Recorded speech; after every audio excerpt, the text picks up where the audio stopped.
if you didn't catch last week's video, I showed you around our new 57-foot narrowboat.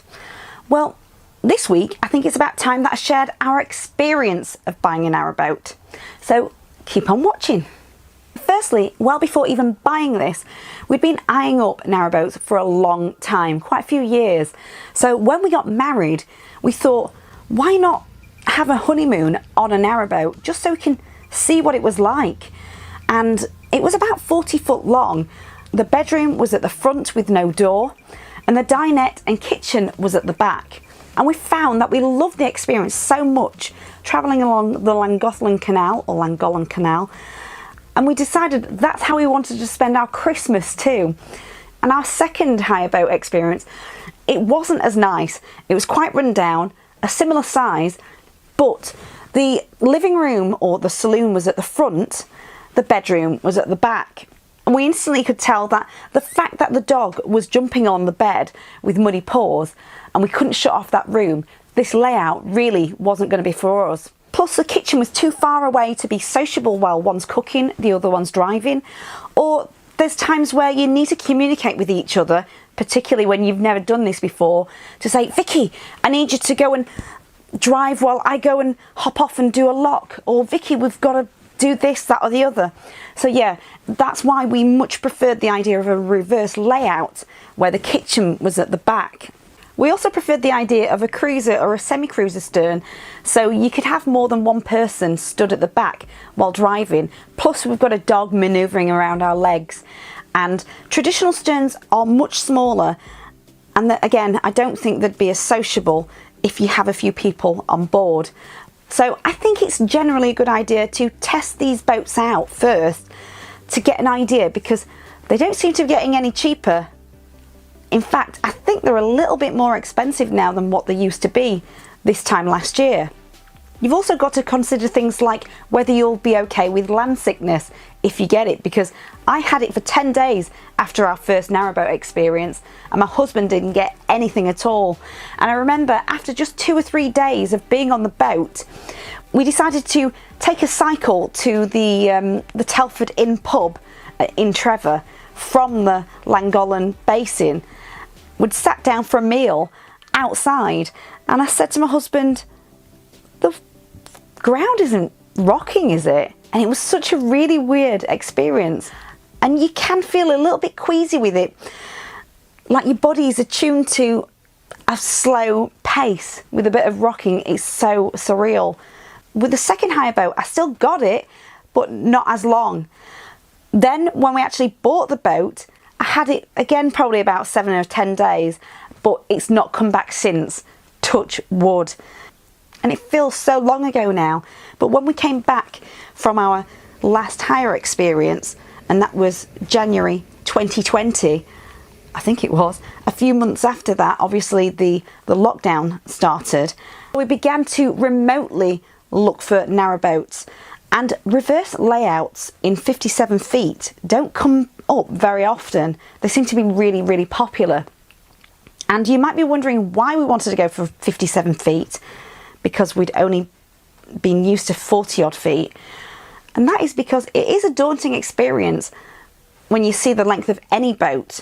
But when you're on it and you try it for a bit, you realise, actually, I don't think 57 feet is going to be much different.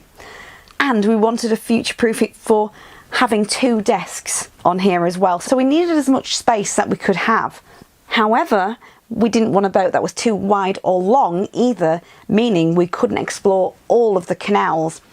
And in an ideal world, we would have loved to have driven to loads of different brokerages, but at the same time we knew what we were looking for, and anything that was advertised online anyway tend to go much quicker and pricier than the local areas that we found.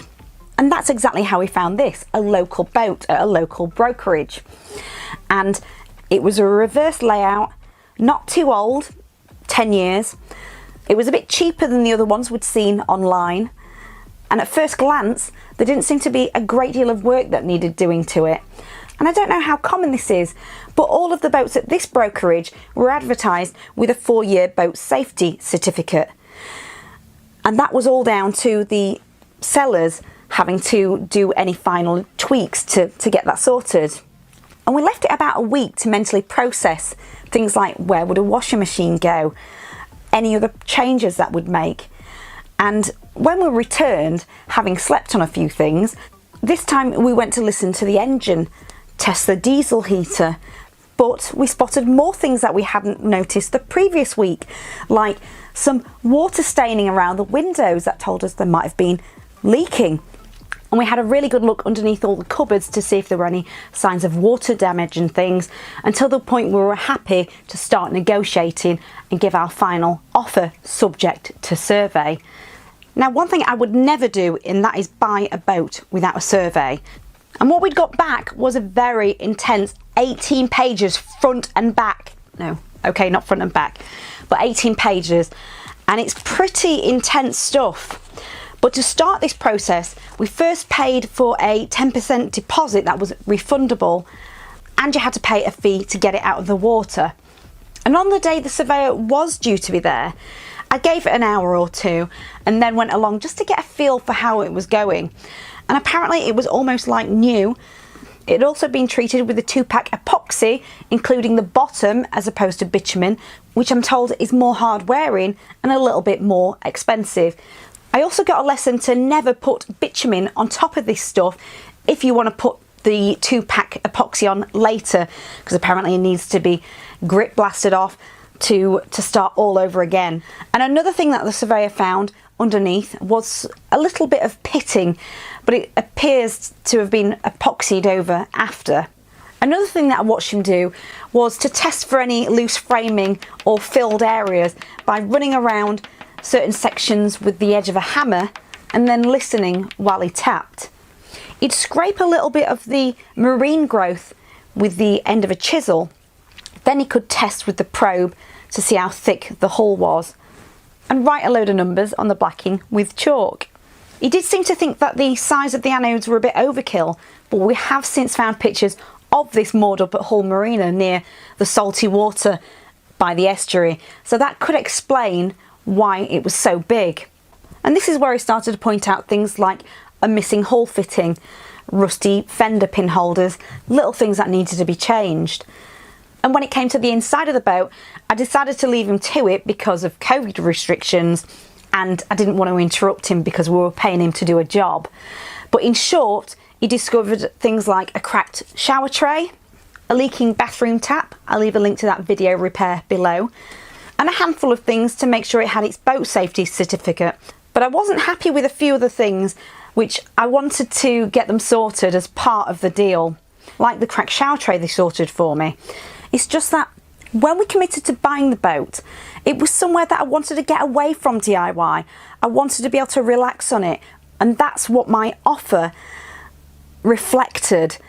So what I'm saying is, when you do put an offer in, just expect that there may be things to have to pay for and do up that you might not have expected.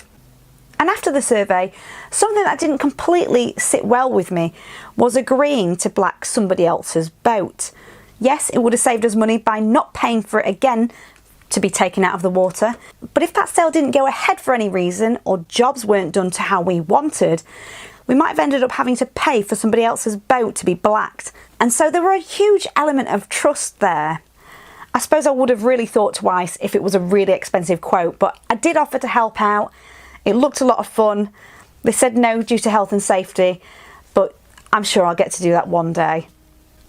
And our whole buying process took about 6 weeks from the moment we paid our deposit to when we got the keys. And I know it will vary for everyone, and ours was particularly longer because we had things done to it to get the certificate, and we paid for a full engine service. But the next thing that we had to worry about was, where were we going to moor it? Obviously we looked into this before we committed to completely buying it, because you don't want to buy a boat and then you're stuck with where to put it.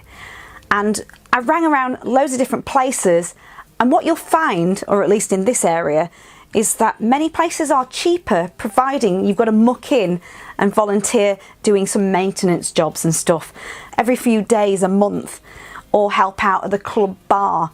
We didn't want any of that. We wanted something close to us, and pay for somewhere where we could completely relax at weekends. So we found somewhere very close.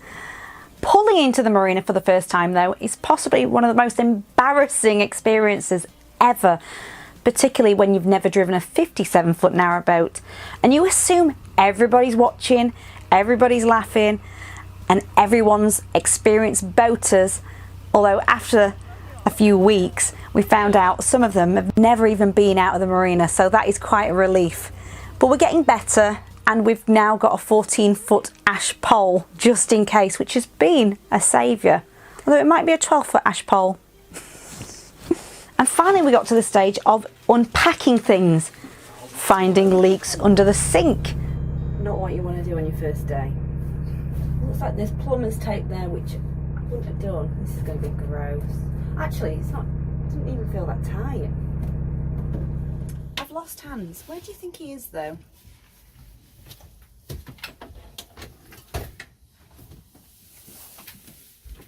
What are you doing in there? I think he's nervous because we haven't got everything sorted out yet. But he's right next to a plumbing water catcher. What's the matter? Are you frightened? I won't bore you with the details. I just needed a washer and a 38 to 40mm reducer. So it's that's leaking now. This, it's got water on me now. Yeah. It's different plumbing under the main sink. And also had to start thinking about adding corks to all of our keys. Ah, yay, look. Take 2, taped up. Floating lanyards to our waterproof phones. Anyway, I hope you found this video useful, and if you've got any questions, let me know below. And I'm looking forward to sharing the rest of our journey. Thanks for watching. Bye. I can't believe, I love my husband so much. I really appreciate him more every day. I'm so lucky. I don't know how many times you've put this in because I deleted it once. We had a really good rummage. Rummage. It's so hot. It was somewhere I wanted to come and relax at weekends or have a sip of coffee and shut up. And I'd offered as well to help out,